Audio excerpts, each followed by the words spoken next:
homme a pris les choses en main.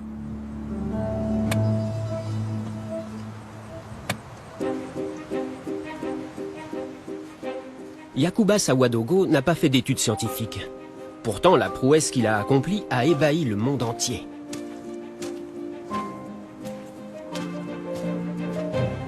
Il a arrêté la progression du désert.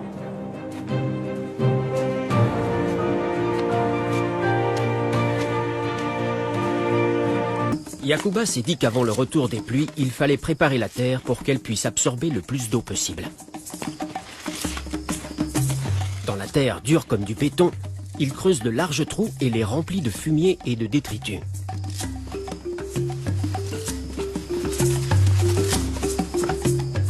Sans le savoir, cela va lui permettre de recruter un allié inattendu. Le fumier attire des termites qui commencent à utiliser les trous pour faire pousser les champignons dont ils se nourrissent.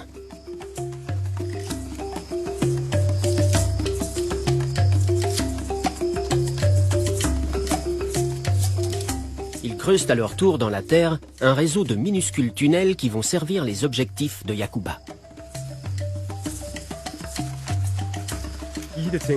Quand la pluie tombe, les galeries dans le nid des termites retiennent l'eau et l'empêchent de s'en aller. L'eau remplit les galeries et reste là. Et ça nourrit le sol.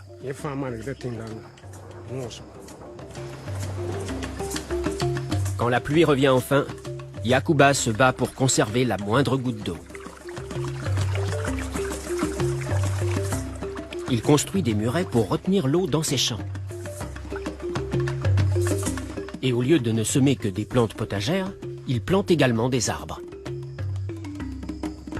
Peu à peu, l'alliance qu'il a réussi à nouer avec les plantes et les animaux sauvages finit par porter ses fruits.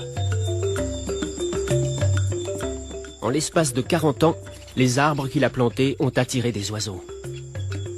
Ceux-ci ont apporté avec eux des graines qui ont donné d'autres arbres. Le désert de Yacouba a fini par ressembler à une forêt. La forêt de Yacouba transforme le microclimat.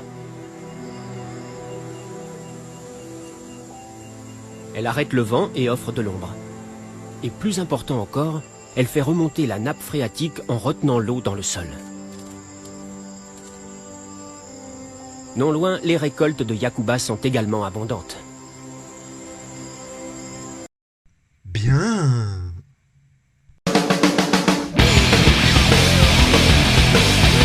En 50 ans, 17% de la forêt amazonienne a été détruite.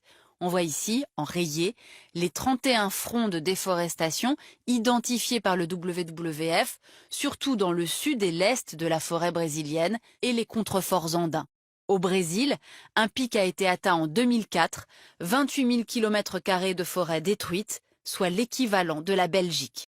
Pas bien.